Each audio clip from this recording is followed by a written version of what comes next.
Oke, jadi kita review sebentar ya yang minggu lalu. Kemarin kita udah bahas terkait dengan gaya sentral gitu ya. Gaya sentral itu adalah F sebagai fungsi hanya R saja. Jadi R di sini adalah koordinat radial namanya ya.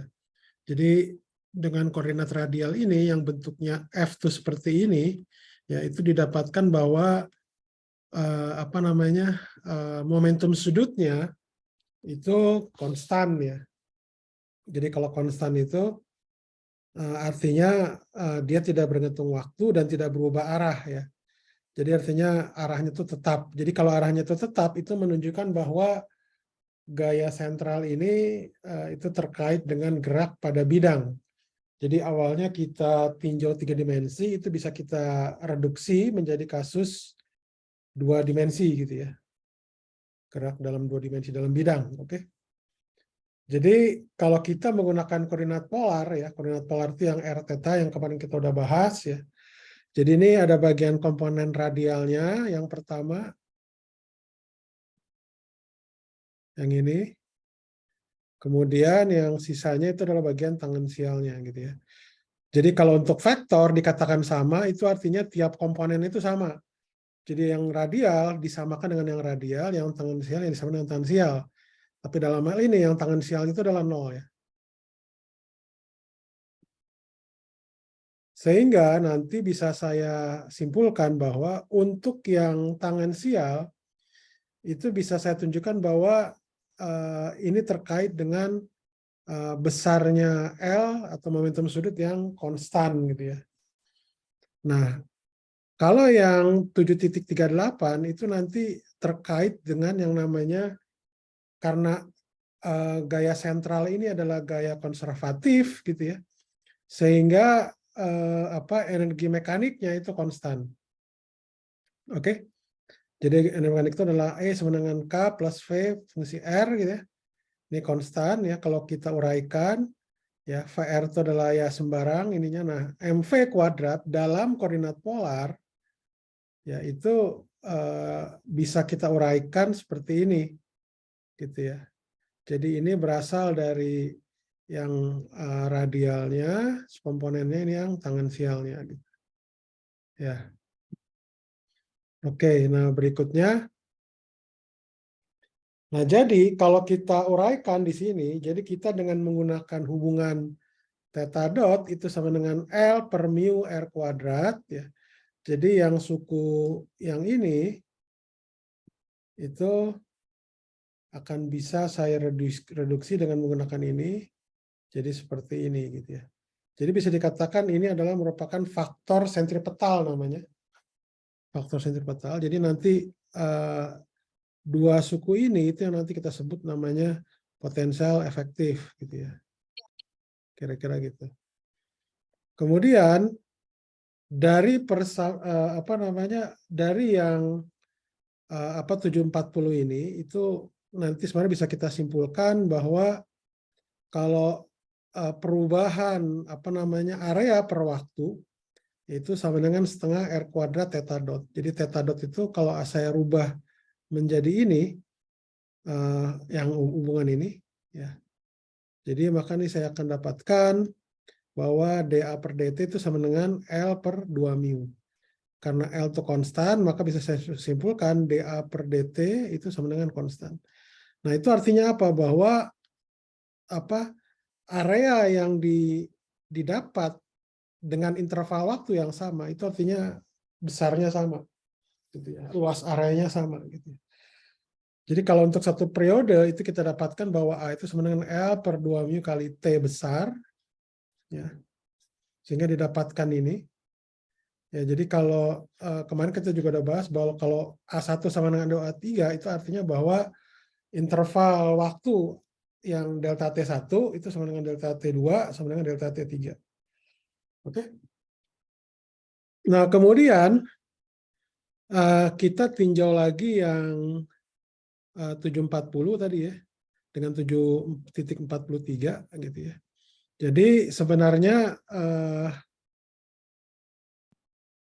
yang ini itu dapat diturunkan menjadi seperti inilah gitu kurang lebih. Ya.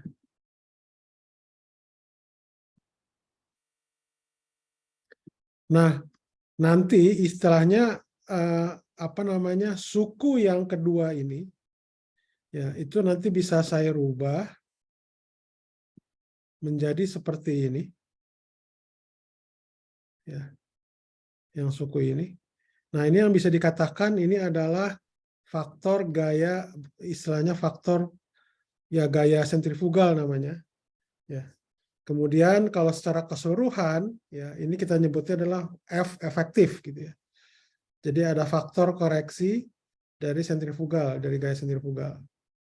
Nah, karena F di sini efektif itu juga kita bisa apa istilahnya menunjukkan bahwa karena ini adalah konservatif, jadi F efektif ini juga terkait dengan yang disebut namanya potensial efektif gitu ya.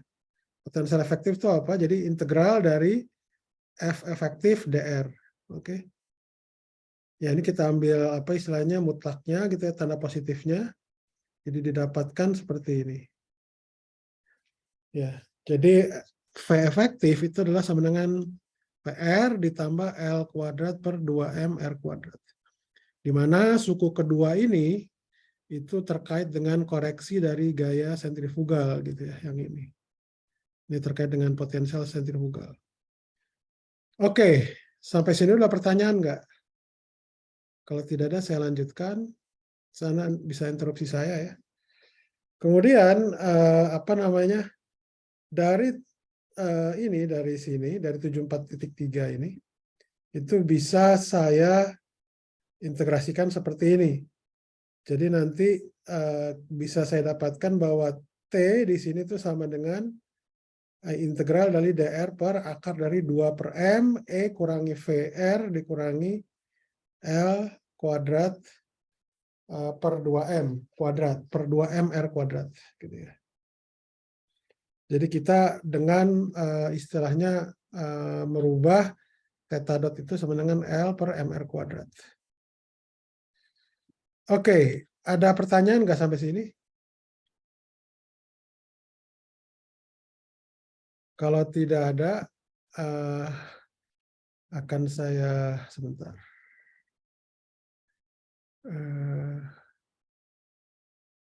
Sebentar ya, sebentar. Ini saya cari dulu yang mana. Oke, persamaan binet.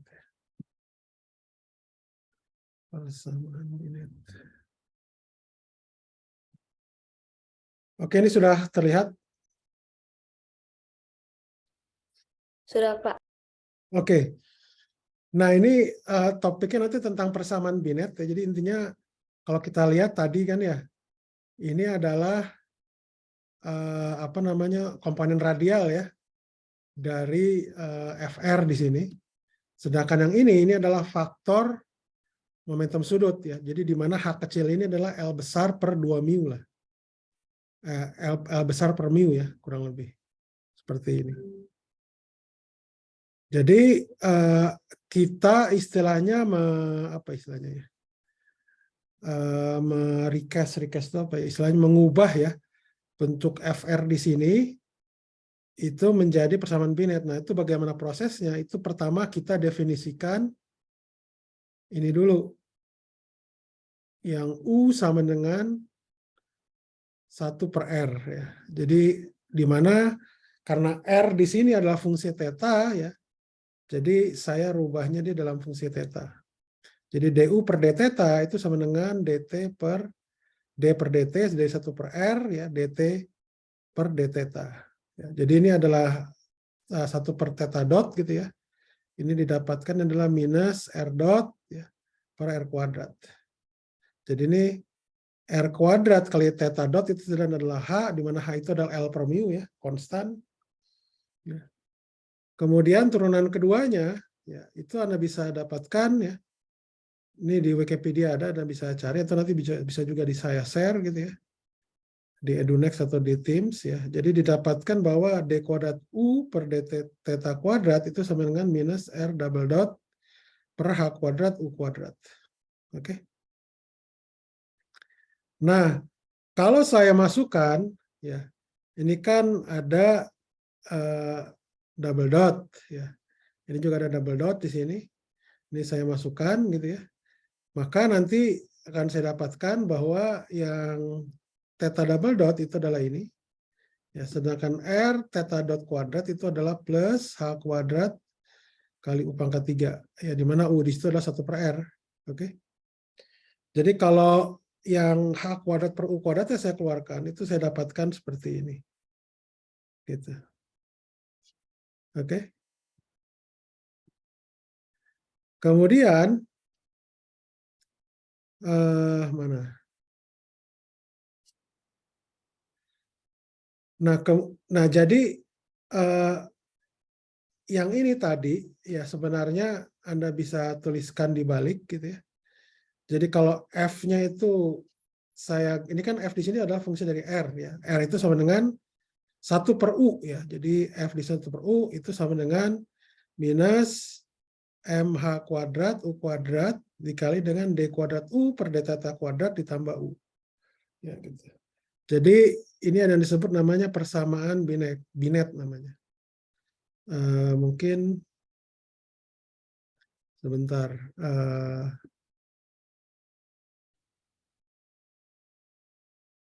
Oke, nanti kita inikan aja. Jadi ini namanya persamaan Binet. Oke, ada pertanyaan dulu nggak sebelum ini? Nah, jadi dalam apa istilahnya kasus kasus gaya sentral, ya. Jadi Anda bisa menggunakan persamaan Binet ini untuk mencari R sebagai fungsi dari theta. Ya, ini adalah persamaan orbit namanya, lintasan orbit theta. Gitu. Jadi Anda bisa gunakan persamaan Binet atau persamaan yang ini. Persamaan yang tadi nih, yang theta ini juga bisa. Sorry. Ya kurang lebih yang inilah. Gitu.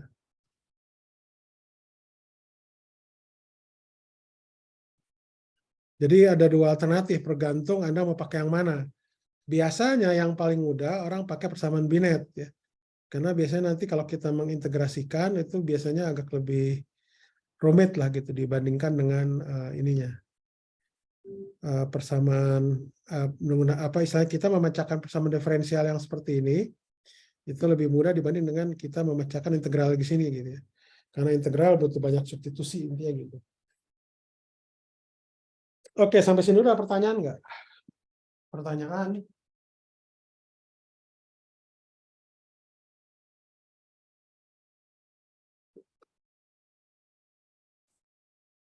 Oke, kalau tidak ada kita lanjutkan.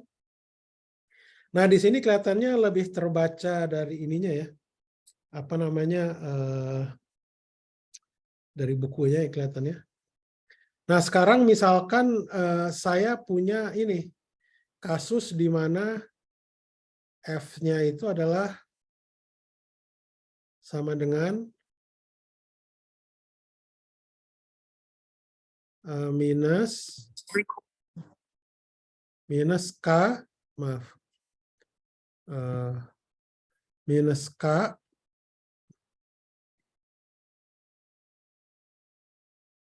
per R kuadrat gitu ya.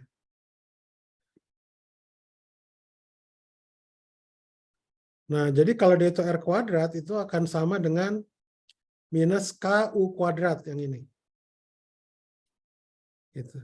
Jadi ini adalah gaya gravitasi Newton, teori gravitasi dari Newton ya, gitu ya. Yang biasa kita pakai di tentang Kepler tadi.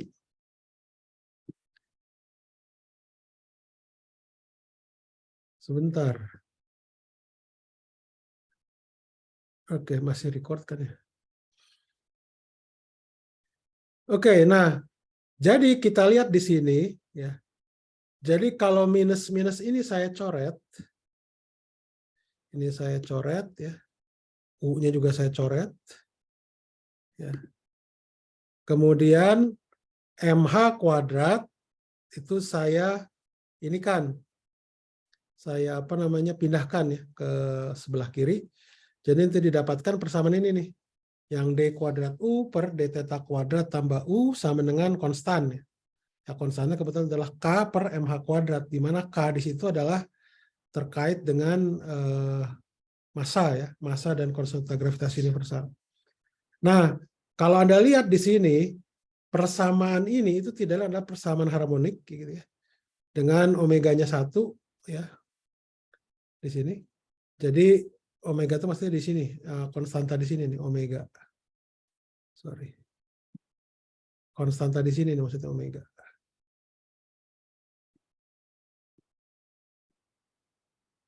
Ya, jadi omeganya 1, ya. Jadi dari situ Anda bisa rumuskan bahwa solusi ini itu tidak lain adalah U sama dengan 1 tambah epsilon cos theta. Kira-kira seperti itu. Di sini ada kalikan L di sini. L di situ disebut namanya semilactus rectum, ya. Dan epsilon ini di sini yang disebut namanya eksentrisitas dari orbit. Ya. Jadi L di sini itu adalah sama dengan H kuadrat per mu, atau sama dengan H kuadrat M dibagi K. Oke?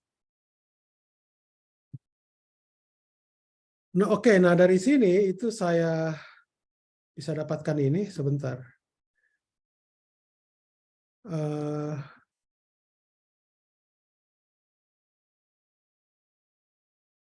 Sorry, bentar, maaf ya.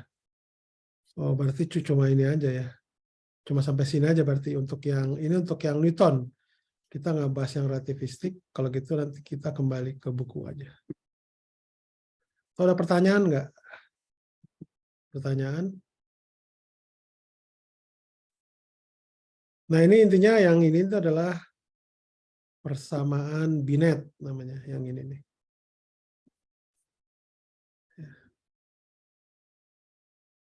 Persamaan Binet. Nah, ini oke. Oke, nah kemudian ini terkait dengan orbit, ya, dan potensial efektif, gitu ya. Jadi tadi kita juga udah bahas bahwa E di sini tuh sama dengan adalah setengah mr dot kuadrat ditambah V efektif, ya, di mana V efektif itu adalah V sentripetal, ya, yaitu L kuadrat per 2 mr kuadrat ditambah VR, ya. Ini dikatakan potensial efektif. Nah, potensial efektif ini itu bisa dikatakan kita bisa melihat dari potensial efektif ini apakah ada orbit stabil, gitu ya, orbit tertutup. Orbit tertutup itu istilahnya seperti ini misalkan. Ini ada gambarnya nggak ya?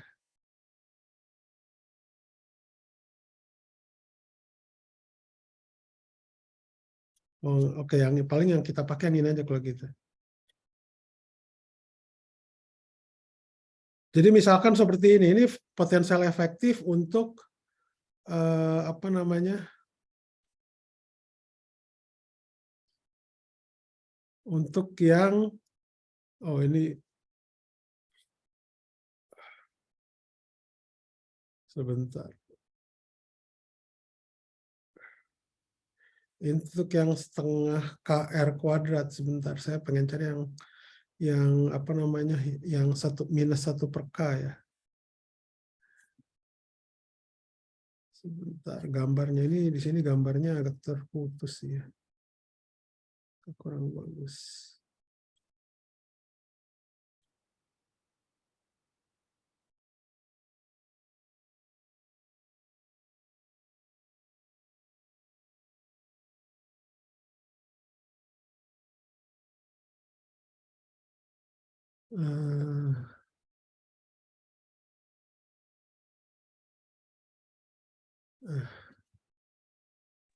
Sebentar, ya. Nah, ini kurang lebih nih. Ini adalah gambar untuk apa namanya? Jadi kalau untuk yang potensialnya V-nya itu sama dengan minus K per R, itu adalah bentuknya seperti ini kan, ya. Kita tahu.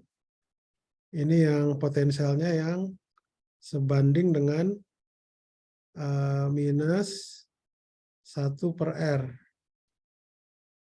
Gitu. Nah, sedangkan yang ini, maaf.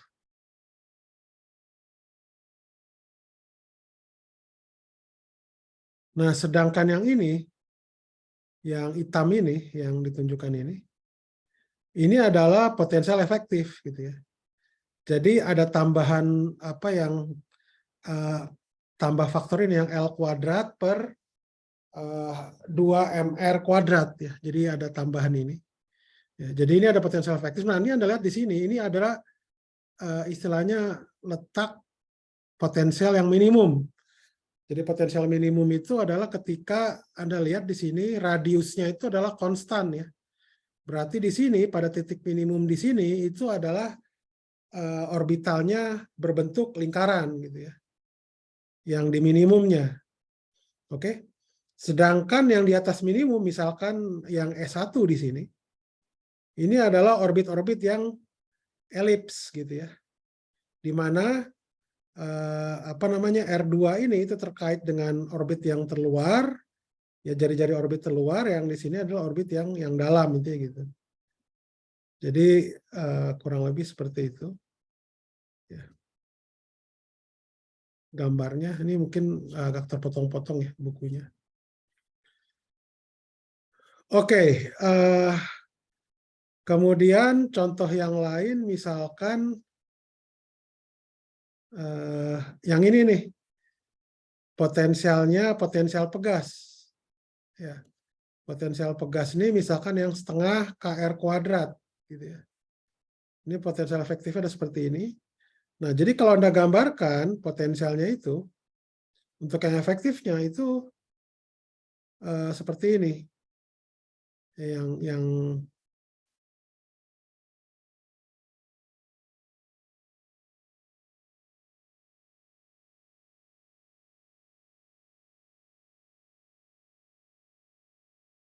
ini ya.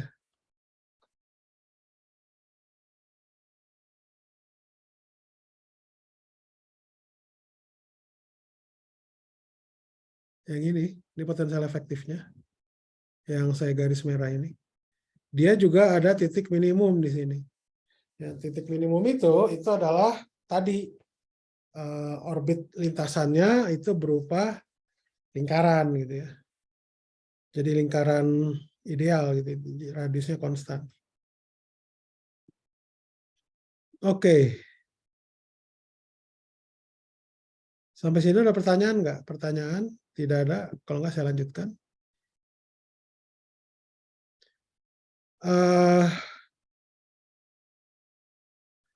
Nah, ini adalah contoh misalkan kalau tadi ada tanda minus K per R kuadrat atau minus K per R potensialnya ya. So yang K per R ada minus. Nah, ini bisa juga kalau dia itu potensialnya dia bersifat repulsif. Repulsif itu artinya dia positif di situ. Misalkan K per R gitu di situ ya. Nah, kalau seperti itu berarti dia tidak ada orbit tertutup ya. Berupa lingkaran. Itu bisa dilihat Anda dari gambarnya seperti ini. Ya, jadi potensial V efektifnya itu dia selalu positif dia. Tidak apa istilahnya tidak ada minimumnya. Sehingga dipastikan dia tidak ada kasus energi terikat ya. Nah, jadi untuk kasus misalkan yang potensialnya itu repulsif ya seperti misalkan apa istilahnya antara proton dengan proton atau elektron dengan elektron gitu ya.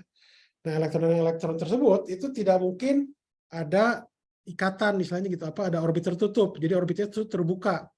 Dan kalau orbit terbuka itu berupa parabola atau hiperbola ya. Itu kasusnya dia bersifat hamburan. Ya, tidak lagi bersifat bond state atau keadaan terikat namanya yang dia punya orbit tertutup. Gitu.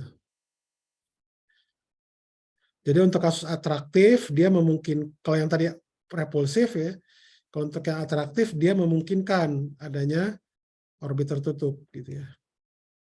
Ini ada beberapa contoh juga misalkan ini potensial Yukawa gitu ya, ini terkait dengan energi nuklir gitu, ikatan nuklir di dalam nuklir pemodelannya. Ya, itu bisa Anda baca sendiri ya. Ini contohnya untuk yang K per R ya. Ini untuk yang gaya gravitasi kalau dia itu negatif ya, artinya bahwa dia itu bersifat atraktif, tarik-menarik. Sedangkan untuk K lebih besar dari 0 dia bersifat repulsif. Ya misalkan yang kasus kolom yang sejenis gitu ya muatannya. Oke, itu mungkin terkait dengan gaya sentral. Nah ini contoh untuk kasus gaya sentral K itu sama dengan, maaf, F di situ sama dengan K per R kuadrat.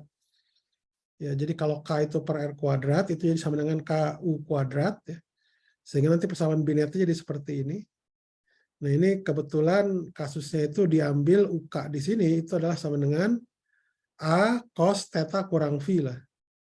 Atau kalau misalkan Anda mau di sini, kita ada tambahkan konstan di sini, misalkan juga boleh. Itu adalah sama dengan 1 per R, U sama dengan 1 per R, sama dengan minus MK per L kuadrat ditambah A cos theta kurang IV. Gitu. Oke, ada pertanyaan dulu nggak? Pertanyaan?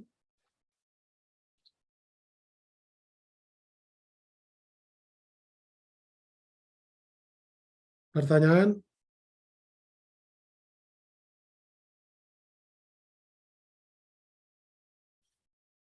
Oke, kalau tidak ada saya lanjutkan.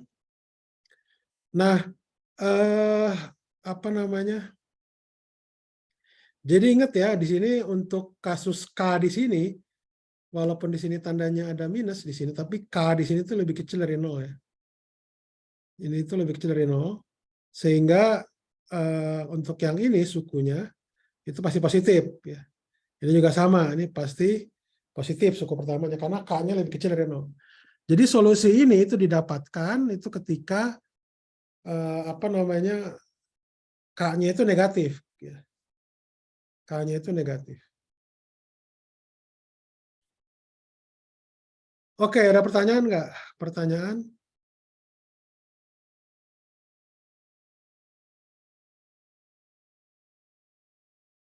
Oke, saya lanjutkan. Ya, sebenarnya bisa juga sih Anda ambil K positif juga bisa. Karena solusi apa namanya? Oh, mohon maaf. Yang ini disebutnya namanya solusi homogen. Jadi solusi homogen ini adalah solusi dari persamaan 788. Sedangkan untuk kasus kita, ya itu tidak sama dengan 0, tapi konstan dia. Nah, K-nya di situ itu bisa bernilai negatif atau positif. Intinya gitu. Jadi fungsinya sama, bentuknya seperti ini. Maaf. Jadi fungsinya sama, bentuknya seperti ini, baik dia itu tertutup maupun terbuka. Ya. Nah, nanti kita bergantung, kita mau melihat apakah dia itu tertutup atau terbuka, ya itu tergantung nanti kasusnya. Nah, kemudian kalau kita lihat di sini, kalau misalkan apa namanya, dia tuh orbit tertutup ya, bisa kan ada gambarkan itu seperti elips gitu ya. Di sini ada gambarnya nggak elips?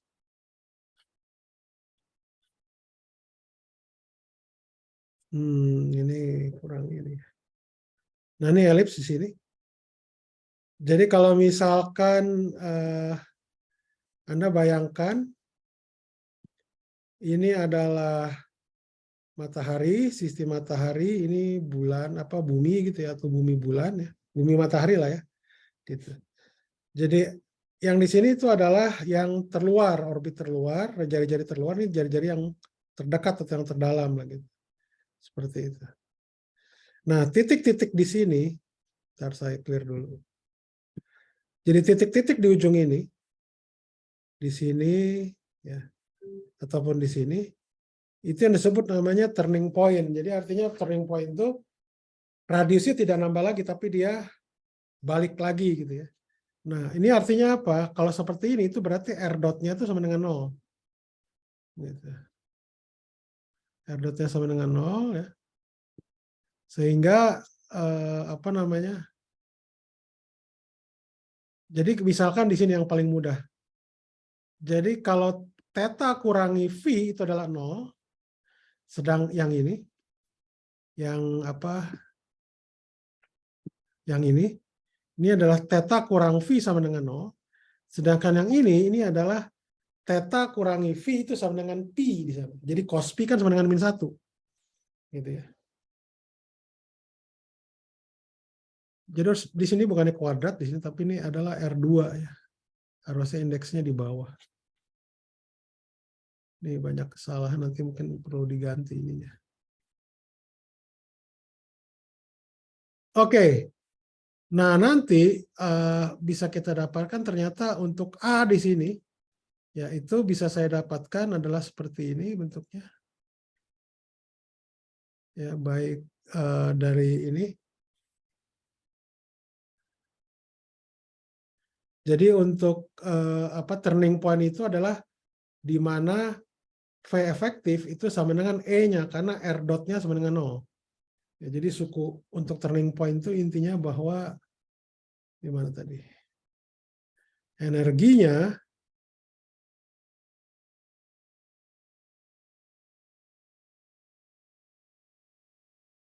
titik balik kita nyebutnya.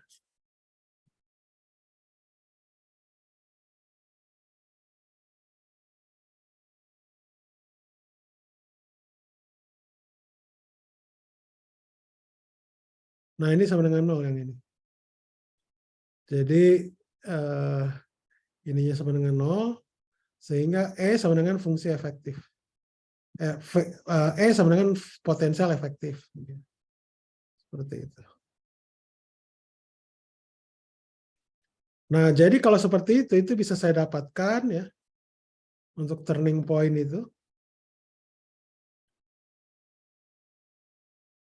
Ya, jadi E sama dengan V efektif ya, itu didapatkan bahwa A-nya itu adalah sama dengan ini, di mana harus diingat K di sini kita ambil turning point itu misalkan untuk orbit tertutup ya, misalkan elips gitu ya. Jadi K-nya itu adalah lebih kecil dari 0 gitu ya. Nah, kalau di sini Anda lihat, mungkin tadi saya terbalik ya, R1 ini yang kita sebut namanya orbit luar ya. Jadi yang paling, yang seperti ini nih, mohon maaf, ini adalah R1 di sini. Saya tadi mungkin terbalik, ini adalah R1 kalau menurut simbol yang ini. Ini adalah R1. Nah, sedangkan yang pendek ini itu adalah R2 gitu ya. Seperti itu.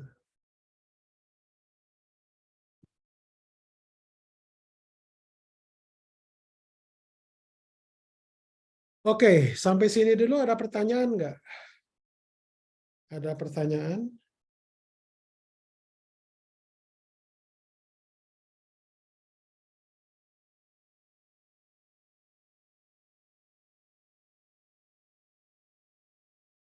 Ada pertanyaan?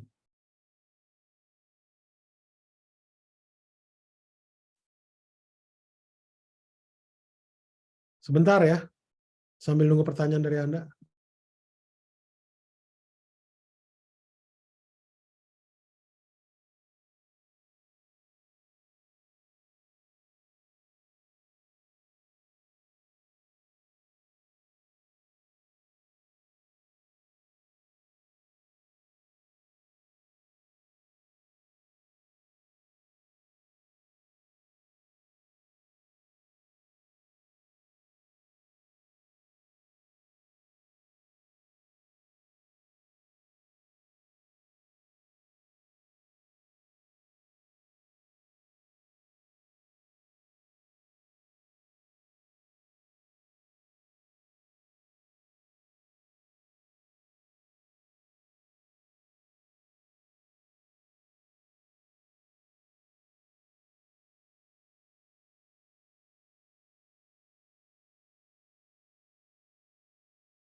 Oke, saya lanjutkan. Jadi didapatkan bahwa A di sini adalah bentuknya seperti ini. Nah, kemudian dari persamaan yang ini, yang 7.91, ya, itu bisa saya simpulkan, bisa saya dapatkan bahwa R di sini sama dengan, bisa saya tulis sebagai R0 kali 1 tambah E per 1 tambah E cos theta, di mana E di sini itu adalah yang disebut nama eksentrisitas. Ya. Jadi eksentrisitas itu adalah bentuknya sama dengan ini, A L kuadrat per MK, di mana K-nya di sini harus lebih kecil dari 0 ya. Jadi dia agar supaya dia positif, gitu. Dan R0 di sini itu adalah bentuknya seperti ini. Yang minus L kuadrat per MK 1 per 1 tambah epsilon. Kemudian di sini ada yang disebut R minimum, yaitu R2 ya. Itu adalah R0 1 tambah, maaf, ini harusnya, oh ya, ini harus sama dengan R0 gitu ya. Ini satu tambah, betul. R0 ini harus sama dengan ini. Kemudian untuk yang maksimum itu adalah 1 tambah R0 per R0 kali 1 tambah E per 1 kurang E gitu ya. Didapatkan seperti ini. Jadi kalau E-nya itu sama dengan 0, itu artinya bahwa ini berarti orbitnya itu adalah lingkaran, E-nya sama dengan 0. Ya. Kemudian kalau E-nya sama dengan 1, itu kita sebut parabola. Sebentar. Jadi ini kalau untuk yang ini E-nya itu di antara 0 dan 1. Kalau E sama dengan 1 itu parabola. Kalau untuk E-nya itu lebih besar dari 1, itu kita nyebutnya apa namanya, hiperbola ya. Sebentar. Oke. Ini kita tinjau per kasus ya. Jadi E-nya itu ini untuk E di antara 0 dan 1 ya. Orbit lintasannya itu adalah berupa elips gitu ya. Nah, elips itu adalah bisa dikatakan R1 atau R2 yang minimum di sini tambah R1 yang maksimum itu sama dengan 2A, di mana A di situ adalah sumbu majornya. Ya, jadi bentuk untuk elips itu adalah bentuk orbitnya seperti ini, R sama dengan A kali 1 kurang E kuadrat per 1 kurang E cos theta.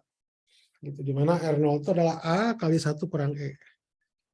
Ini A di situ disebutnya sumbu major, sedangkan B itu kita nyebutnya sumbu minor. Sumbu minor itu yang vertikal ini, yang vertikal. Kalau yang horizontal, yang seperti ini adalah sumbu major, yang besar aja intinya gitu. Oke.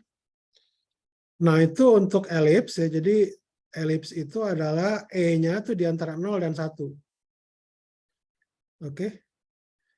Sedangkan untuk E-nya, ini Anda bisa hitung juga, untuk E-nya dinyatakan dengan sumbu major ya. Itu adalah K per 2A. Jadi E itu sama dengan K per 2A. Nah, sedangkan untuk lingkaran ya, itu ketika E-nya sama dengan 0, berarti kan A sama dengan B ya. Nah, R theta-nya itu konstan ya. Itu sama dengan A di sini. Kemudian untuk kasus hiperbola, ya hiperbola ini adalah apa namanya, untuk E-nya tuh lebih besar dari 1 gitu ya. Jadi kalau untuk hiperbola itu biasanya terkait dengan yang disebut namanya dari apa namanya branch, itu titik cabang ya. Misalkan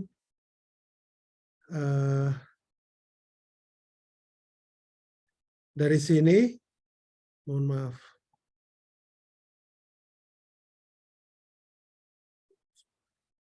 Sebentar.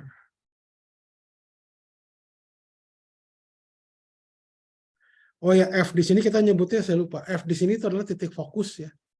Titik fokus.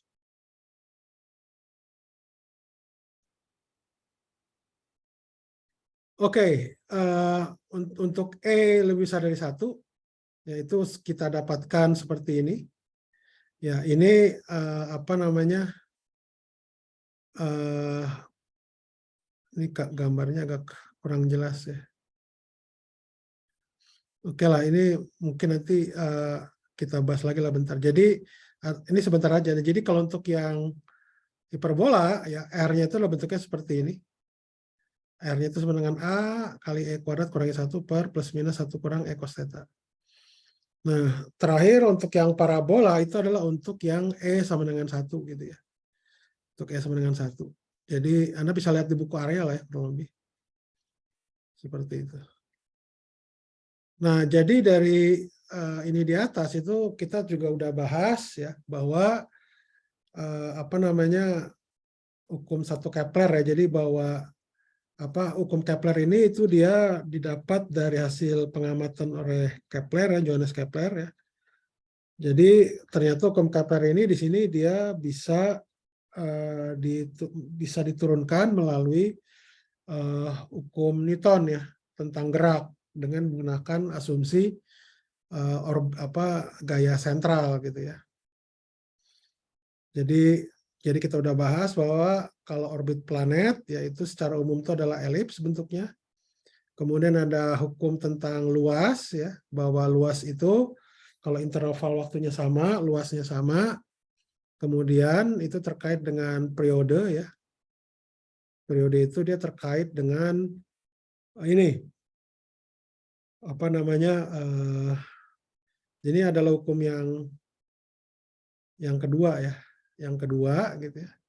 Sedangkan ini adalah hukum yang ketiga, ya bahwa dia terkait dengan periode, bahwa T kuadrat itu sebanding dengan radius pangkat 3 atau sumbu semi aksis pangkat 3 gitu.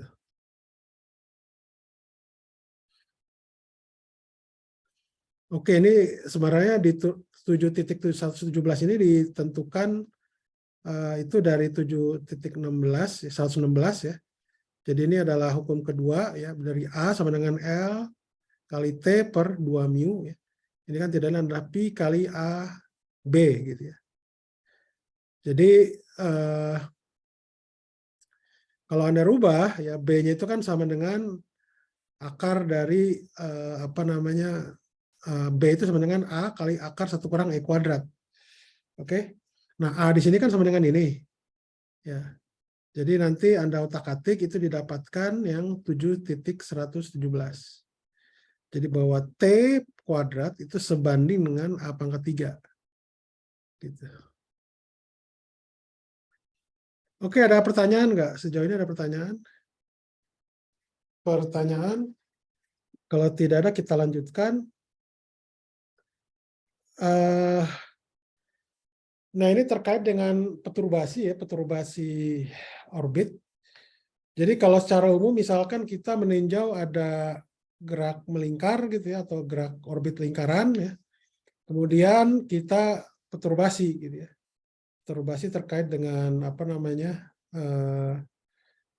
radial komponennya gitu, yaitu ini ya.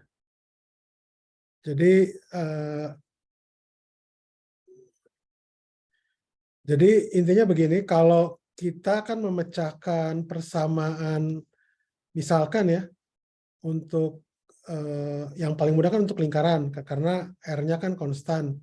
Nah, kebetulan kan lingkaran itu adalah di titik minimum dari potensial efektifnya kan gitu.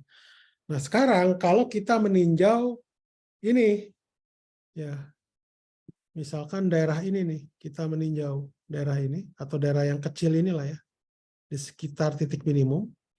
Nah, kalau kita tinjau di sekitar titik minimum itu artinya kan orbit ini memang berbentuk elips, tapi istilahnya kita dapat menggunakan disebut namanya metode perturbasi. Ya, metode perturbasi di sekitar orbit lingkaran gitu ya. Jadi katakanlah ini adalah R0, di sini R0 itu adalah orbit lingkarannya. Ya, kemudian kita bisa meninjau yang disebut namanya K efektif gitu ya. Itu adalah turunan kedua dari potensial efektif terhadap R. Ya, turunan keduanya dievaluasi pada R sama dengan R0. Gitu.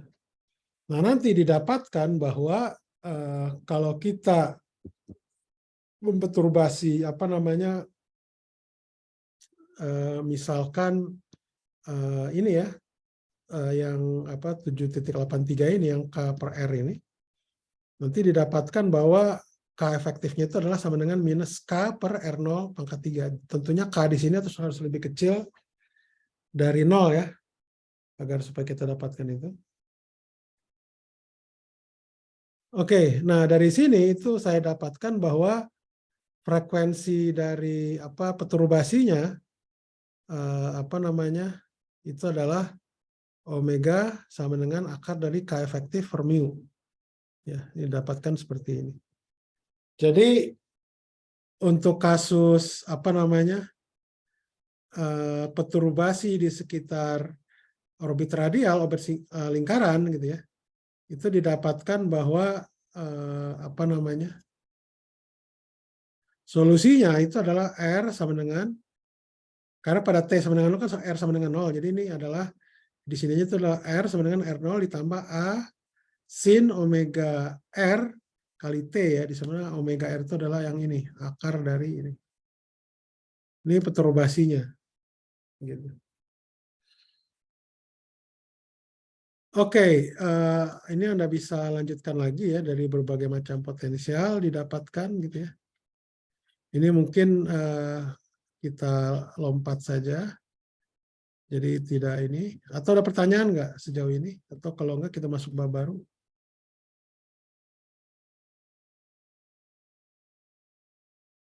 Ada pertanyaan? Oke, kalau tidak ada kita lanjutkan. Sebentar ya.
Oke, kita lanjutkan. Kita masuk ke bab baru, yaitu adalah sistem and particle tentang hukum kekekalan dan tumbukan.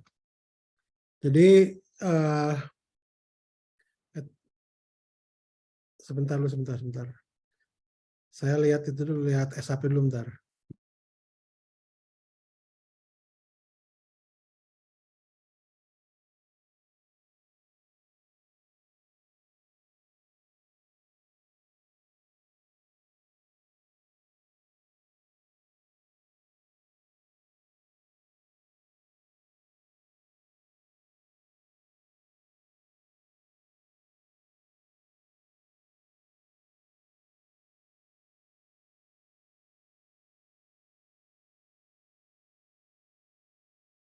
Termasuk berarti.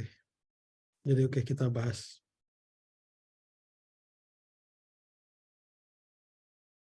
Mana dia tadi? Ini ya SAP ya. Oke, ini SAP ya. Kita ini udah bahas tentang gaya sentral secara keseluruhan. Jadi sekarang kita bahas ini nih, sistem and particle ya. Oke.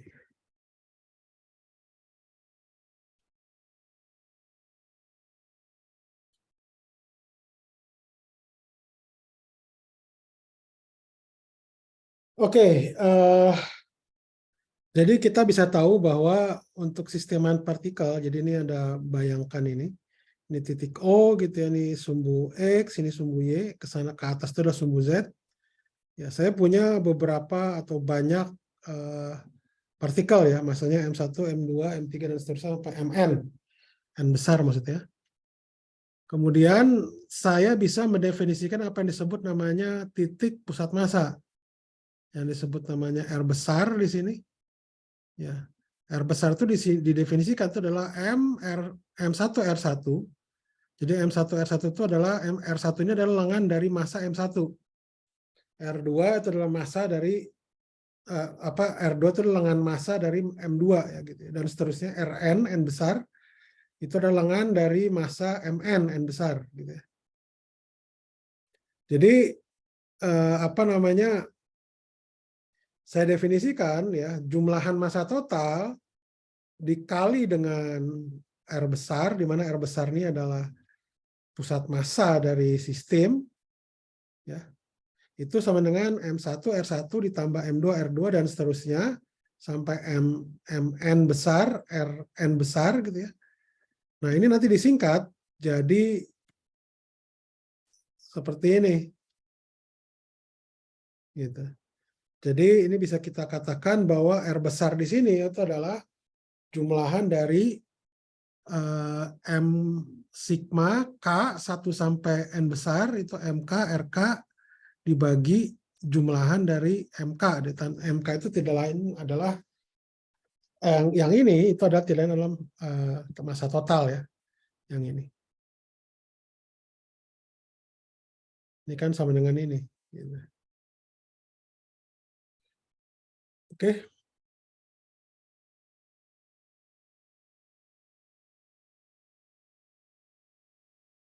Oke. Jadi karena R besar di sini itu adalah vektor, maka kalau saya bicara tentang komponen X-nya dari pusat massa, X besar, yaitu seperti ini. Kemudian Y besar itu adalah seperti ini. Kemudian Z besar itu adalah ini. Jadi ini komponen X komponen X dari sumbu pusat massa, komponen Y dari sumbu pusat massa, dan komponen Z dari sumbu pusat massa. Kemudian secara umum itu R besar di sini itu fungsi dari T. Oke, fungsi dari T. Sehingga namanya benda itu dia tidak diam, dia bergerak. Gitu ya. Kalau benda itu secara umum dia bergerak di masing-masing bendanya, itu berarti R besarnya di sini itu bergantung pada T sebagai fungsi dari T. Maka dari situ itu bisa saya turunkan lagi terhadap T, itu akan saya dapatkan yang disebut namanya kecepatan pusat massa. Gitu. Apa itu kecepatan pusat massa? Ya tinggal diturunkan aja. Turunan terhadap T dari posisi pusat massa. Ya, jadi dia secara umum dia tidak konstan. Kalau semuanya diam nih, ya berarti V-nya 0 gitu ya, pusat massanya diam gitu. Tapi kalau ada salah satu bergerak, berarti pusat massanya juga bergerak. Gitu. Nah ini mendefinisikan yang disebut namanya kecepatan pusat massa ya, persamaan 8.3. Jadi kalau kita berbicara komponen X-nya Vx, V besar X gitu ya, atau X dot, X besar dot, ya, itu adalah komponen sumbu X dari kecepatan pusat massa ya. Yang rumusnya seperti ini. Ya, 1/m besar sigma K sama dengan 1 sampai N besar MK X dot K. Begitu juga yang Y dan Z-nya sama. Kira-kira gitu. Kemudian dari sini itu bisa kita lanjutkan, ya, kita turunkan lagi 2 kali, ya. Jadi namanya percepatan pusat massa, gitu. Percepatan pusat massa itu adalah 1/m besar jumlahan dari K sama dengan 1 sampai N besar itu MK R double dot RK. Sama halnya dengan yang tadi, itu bisa kita tinjau, ya, AX itu adalah percepatan dalam fungsi dalam sumbu X, AY itu adalah percepatan pusat massa dalam sumbu Y, AZ itu adalah percepatan pusat massa dalam sumbu Z, gitu ya. Jadi Anda bisa lihat di persamaan 8.6. Nah, nanti dari sini tuh bisa kita bahas terkait dengan yang disebut namanya hukum kekalahan momentum linier, hukum kekalahan energi, hukum kekalahan momentum sudut, dan hukum kekalahan energi. Gitu ya. Jadi untuk membahas poin 1 itu terkait dengan hukum Newton, kalau yang satu, yang kedua itu terkait dengan prinsip simetri namanya. Nanti akan kita lihat. Nah ini misalkan hukum 2 Newton lah ya untuk satu partikel dulu. Ya, jadi F di sini sama dengan dP per dt, di mana P di sini itu adalah M kali V. Ini yang disebut namanya momentum linier. Nah jadi oh ya, kalau untuk F sama dengan 0 itu didapatkan bahwa P-nya tuh konstan. Ya, ini artinya adalah hukum kekalahan momentum linier untuk satu partikel. Kemudian kalau dia itu ada banyak partikel yang bekerja, yang ada banyak partikel ya, dan masing-masing partikel tersebut bekerja gaya Fi misalkan ya, atau Fk untuk setiap K sama dengan 1, 2 sampai N besar. Nah, kalau seperti ini itu berarti dia tinggal dijumlahkan aja ya, bahwa Fi di sini itu adalah maaf, ini adalah internal ya.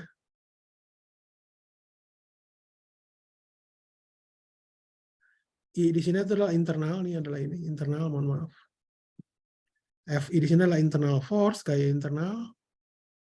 Sedangkan E di sini itu adalah gaya eksternal atau gaya luar. Gitu. Jadi dari masing-masing partikel ini itu bisa kita urai menjadi gaya eksternal ditambah dengan gaya internalnya sama dengan MK R double dot K gitu ya. Jadi kalau saya istilahnya di mana Fi di sini itu merupakan jumlahan dari karena kan di sini ada banyak partikel ya. Karena bayangkan masing-masing partikel itu punya massa ya. Karena punya massa dia pasti bisa dipandang sebagai sumber medan gravitasi ya. Bayangannya seperti itu sehingga FIK ini yang merupakan internal itu merupakan penjumlahan dari FKI ya. FKL, tapi K di sini itu dari 1 sampai N besar. Sebentar, mohon maaf. Ini seharusnya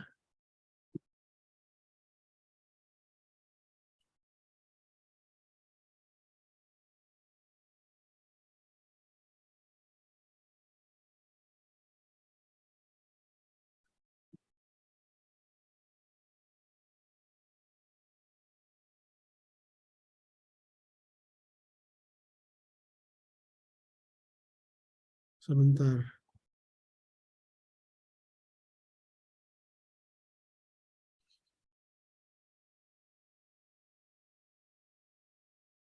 Ini seharusnya penjumlahan, mohon maaf ini ada juga yang salah di sini ya.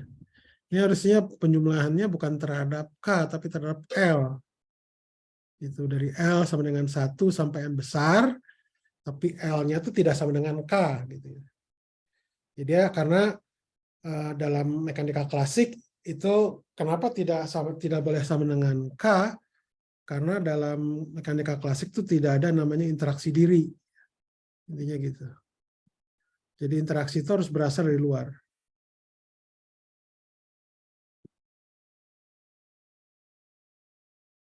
Kalau di mekanika kuantum itu boleh. Gitu. Oke, nah jadi saya lanjutkan lagi. Ya, jadi untuk karena FK di sini adalah sama dengan dPK per dt. Ya, PK di situ adalah momentum untuk partikel ke K, ya itu didapatkan seperti ini. Dan untuk momentum secara umum, ini saya tinggal jumlahkan saja. Maka nanti akan saya dapatkan ini adalah dP besar itu sama dengan F, gitu ya. Jadi kalau dia itu F-nya 0, maka P itu adalah konstan. Di mana P di sini kan adalah penjumlahan dari semua momentum partikel gitu ya. Dari K sama dengan 1 sampai N besar. Ini harusnya ada RK di sini ya. Mohon maaf di sini juga ada koreksi, ini harusnya ada K di sini. Ini ada K. Ya, mungkin kecil gitu ya. Kira-kira gitu. Jadi ini yang disebut namanya hukum kekalan momentum linear.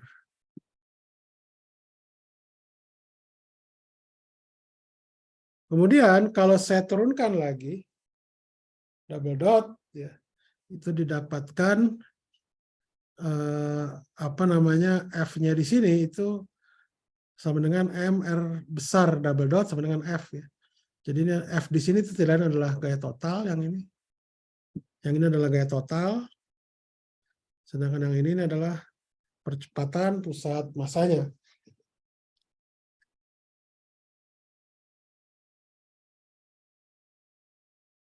Oke, ada pertanyaan nggak? Ada pertanyaan? Silakan.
Oke, kita lanjutkan ya. Jadi ini adalah contoh untuk yang sistem partikel ya dari dalam konteks hukum 2 Newton ya.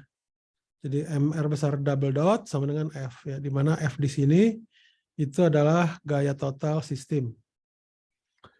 Oke. Nah, ini kemudian apa namanya ini sekali lagi untuk gaya interaksi ya. Jadi gaya interaksi di sini ini penjumlahannya itu terhadap L nih bukan K. Jadi L sama dengan 1 sampai N besar. Ya, yang 8.11. Nah, untuk gaya interaksi ini kalau Anda bayangkan ya ini misalkan Anda bayangkan di sini Ini adalah ini contoh ya. Mohon maaf, ini adalah misalkan ini adalah M1.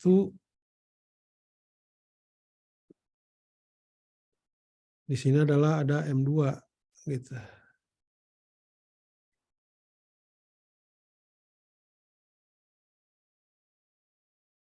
Ya. Jadi ini adalah ada gaya kita sebut aja ini adalah gaya gravitasi misalkan ya. Gaya F12.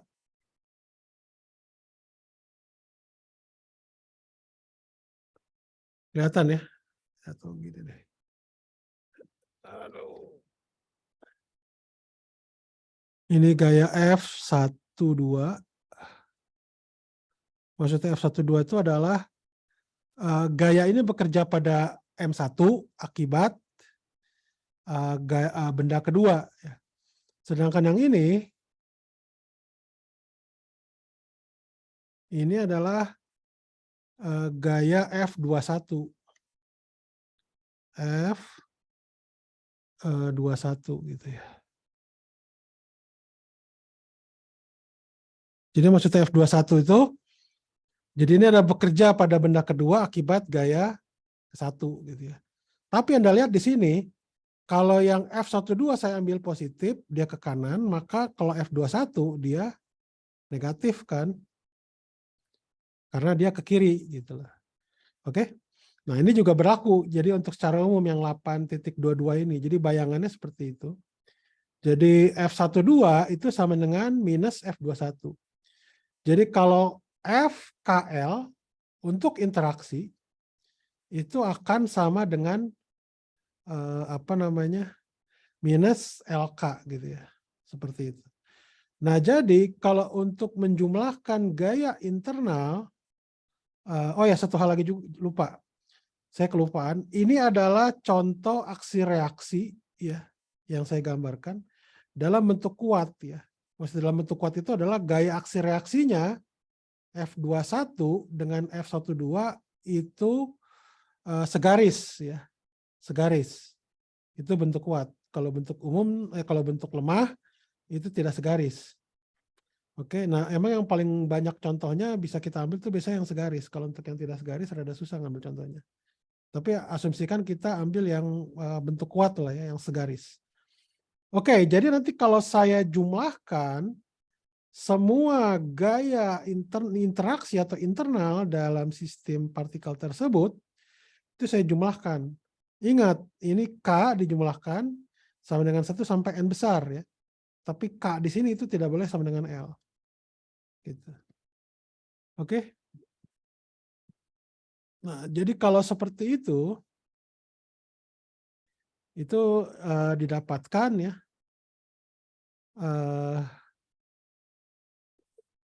Ya ini kalau maksud saya jumlahkan gitu ya. Ini adalah ini. Jadi nanti kalau nanti ada kasus ada KL yang sama atau dia terbalik ya, misalkan F12 dengan 21, nah dijumlahkannya itu pasti 0 gitu ya. Oke. Nah jadi karena ini berlaku, jadi makanya nanti untuk sistem yang ini totalnya pasti akan sama dengan 0. Gitu. Sorry. 0. Oke. Nih. Jadi jumlahan total semua dari gaya internal itu adalah 0. Belok lagi ya. Ya kira-kira seperti itu. Ada pertanyaan nggak sejauh ini? Ada pertanyaan? Tidak ada. Kita lanjutkan. Kemudian kalau kita istilahnya ada usaha ya, usaha yang kita sebut nih apa istilahnya virtual work ya. Apa usaha virtual, jadi delta di sini. Jadi delta WK di sini itu sama dengan delta FK dot delta R. Ini R-nya ini harus K ya, istilahnya gitu. Secara umum. Tapi ini biasanya kita pilih delta R-nya itu dia sama lah ya. Nah, jadi kalau dia itu apa namanya gaya internal ya. Jadi saya jumlahkan semuanya. Delta delta W itu sama dengan sigma K sama dengan 1 sampai N besar. Delta WK yaitu sama dengan ini. Anda substitusi 8.24. Nah, itu didapatkan kalau semuanya sama virtualnya, berarti apa? Kesimpulannya ini apa nih? Jadi ini kan saya jumlahkan kan ya, saya jumlahkan semua. Ya, jadi artinya ini akan sama dengan 0. Oke? Gitu. Jelas nggak ini? Jelas ya? Cukup jelas ya, tadi kan udah saya jelaskan. Jadi intinya virtual work untuk semua gaya internal itu totalnya adalah 0. Oke. Kemudian ini hukum kekekalan momentum sudut ya. Jadi momentum sudut itu kita dapatkan adalah R cross P, di mana P itu adalah MR dot atau M kali V ya. Sehingga L di sini sama dengan R cross MV. Ya, itu untuk satu partikel. Tapi kalau dia itu banyak partikel dan partikelnya itu beda-beda masanya, itu adalah seperti 8.28. Nah, kemudian kalau Anda turunkan L di sini yang merupakan penjumlahan dari semua momentum sudut dari partikel ya di 8.28, kemudian Anda turunkan di sini ini dl per dt. Jadi didapatkan bahwa ya kalau diturunkan seperti ini. Nah, suku yang ini ya, suku yang ini nih ini akan sama dengan 0 yang ini. Ya, kenapa? Karena R dot di-crosskan dengan R dot gitu ya. Jadi ini sama dengan 0. Sedangkan yang ini adalah torsi. Torsi torka ke K lah ya, torsi K gitu ya. Seperti itu. Nah, jadi dl per dt itu sama dengan jumlahan atau sigma K sama dengan 1 sampai N besar RK cross MK double dot R. Nah, MK double dot R itu tidak lain adalah sama dengan FK gaya eksternal ditambah dengan gaya internal kecuali yang K tidak sama dengan L. Ya, jadi didapatkan seperti ini. Oke. Nah, nanti saya lanjutkan. Nah, nanti itu bisa disederhanakan ya. Jadi kalau RK cross FKL ditambah RL cross RLK gitu ya. Ini kan didapatkan apa? Karena FKL itu sama dengan minus FLK atau sebaliknya. Maka saya dapatkan bahwa bentuk seperti ini itu didapatkan RK dikurangi RL cross FKL gitu. Nah, jadi RK dikurangi RL itu tidak adalah RKL ya. Nah, biasanya RKL di sini itu dia sejajar dengan arah FKL sehingga cross-nya itu akan jadi 0. Sehingga nanti yang kita dapatkan yang bertahan itu adalah suku yang pertamanya yaitu gaya eksternal. Jadi dl per dt itu nanti tidak lain adalah berasal dari torsi gaya eksternal yaitu di 8.33 begitu. Jadi secara umum yaitu dl per dt itu sama dengan jumlahan dari torsi K dan torsi K di sini itu berasal hanya dari gaya eksternal. Ya. Jadi dl per dt itu sama dengan torsi lah tau di sini, tau di sini adalah gaya torsi total sistem. Nah, jadi momentum sudut sistem dikatakan konstan itu ketika torsi dari sistem itu sama dengan 0. Ya, jadi di sini sama dengan jumlahan dari K sama dengan 1 sampai N besar RK cross MK VK dan ini adalah sama dengan konstan. Sampai sini ada pertanyaan nggak? Pertanyaan. Silahkan kalau ada pertanyaan.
Oke, kita lanjutkan ya. Oke, terkait dengan kekekalan energi. Nah, ini satu hal ya tadi. Jadi kalau untuk di tiap-tiap partikel yang kekal, ya, itu ada gaya eksternal dengan gaya internal ya, atau interaksi lah ya. Jadi Fk itu bergantung pada Rk biasanya pada posisi partikel kekal, dan gaya internal itu bergantung pada posisi relatif yaitu RKL misalkan ya, seperti itu. Dan biasanya kalau pada interaksi internal, yaitu del cross F-nya itu sama dengan 0. Ya, jadi atau curl F-nya sama dengan 0 sehingga akan muncul adanya suku potensial gitu ya. Kalau untuk gaya interaksi gitu ya. Atau gaya FK-nya di sini dia memenuhi dia merupakan gaya konservatif gitu ya. FK-nya di sini. Jadi kalau saya lihat, kalau Anda lihat di sini yang untuk tiap FK, untuk tiap-tiap partikel, yaitu didapatkan ada komponen X-nya, komponen Y-nya, dan komponen Z-nya, di mana K di sini adalah 1, 2, sampai N besar. Oke? Jadi seperti ini. Ya, jadi Anda bisa dapatkan gitu ya di sini. Kalau untuk dalam sumbu X, ya 8.42, ini dalam sumbu Y, ini dalam sumbu Z gitu ya. Nah, jadi kalau masing-masingnya itu saya kalikan dengan apa istilahnya dx gitu ya, atau saya kalikan dengan dx per dt atau vx gitu ya. Yang ini saya kalikan dx per dt semuanya, yang ini saya kalikan dy per dt, di sini saya kalikan dz per dt. Kemudian itu saya jumlahkan, ya. Nanti itu didapatkan persamaan 8.43A. Nah, ini tidak lain adalah yang tadi itu merupakan turunan pertama dari setengah mk vk kuadrat, di mana v kecil di sini itu adalah kecepatan. Kemudian sisanya di sini adalah do v per do x dx per dt ditambah do v per do y dy per dt ditambah do v per do z dz per dt. Ini sama dengan 0. Gitu. Nah, jadi jumlahan dari ini itu tidak lain adalah energi kinetik sistem. Maaf. Ini adalah jumlah energi kinetik sistem. Sedangkan yang ini itu adalah turunan terhadap T dari potensial. Ya. Sehingga dari sini bisa saya simpulkan bahwa kalau saya jumlahkan, jadi suku ini dan suku ini, jadi suku ini itu adalah dk per dt, yang suku ini adalah dv per dt. Sehingga didapatkan bahwa turunan dari d per dt dari k plus v itu sama dengan 0. Artinya bahwa k plus v itu sama dengan E alias konstan.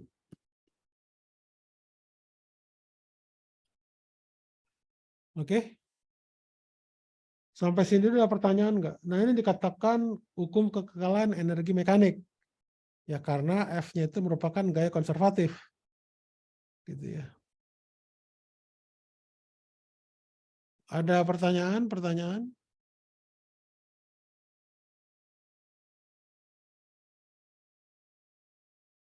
Nah, oke. Kalau misalkan gaya eksternalnya itu tidak bergantung pada posisi, tapi misalkan dia bergantung dari turunan dari potensial gitu ya.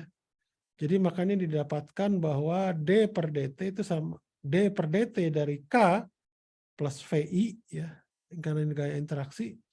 Ini sama dengan jumlahan dari K sampai N FK yang E yang eksternal didotkan dengan R dot K gitu ya.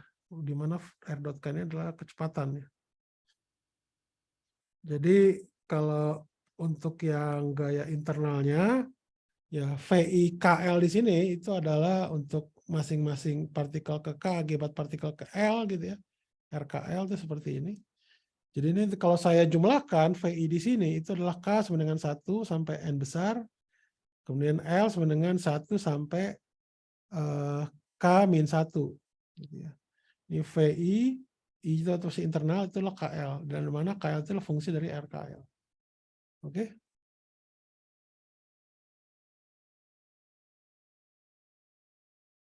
Oke, ada pertanyaan nggak? Pertanyaan? Oke, saya lanjutkan untuk gerak roket ya. Jadi kalau tadi kita meninjau gerak partikel yang masanya konstan. Nah, ini bagaimana kalau dia itu masanya tidak konstan yang berubah-ubah.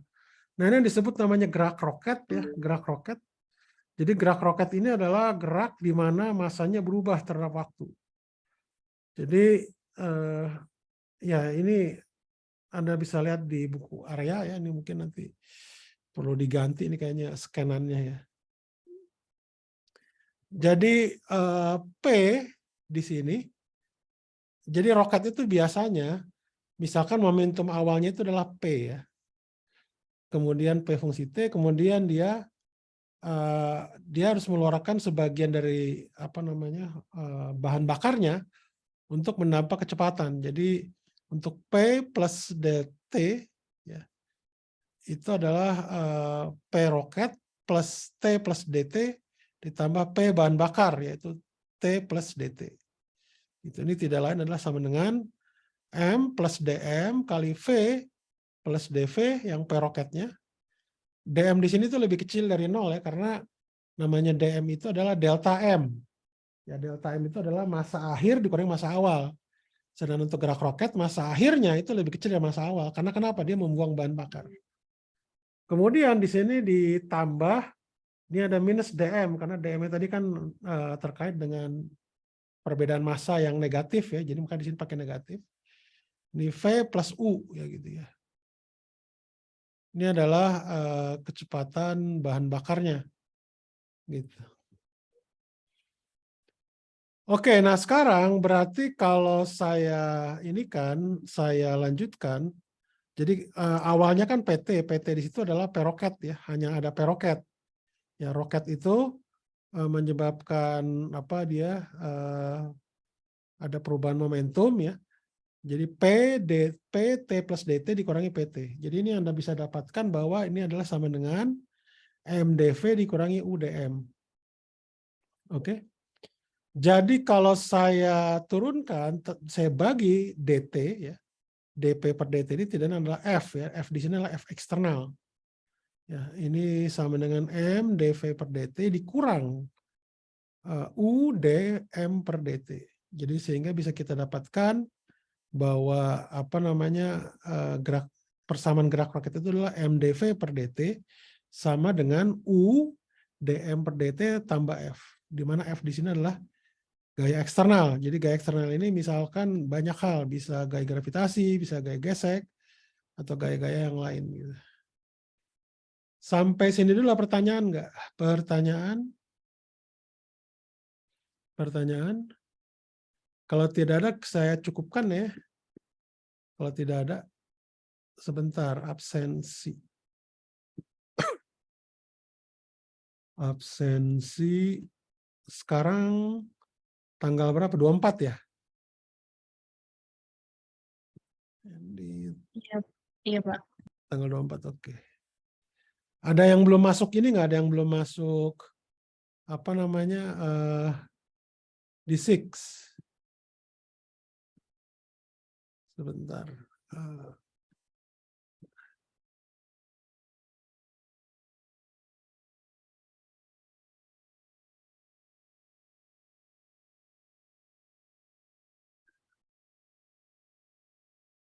Ada yang belum masuk di Six nggak? Halo, halo. Tes. Ada yang belum masuk di Six?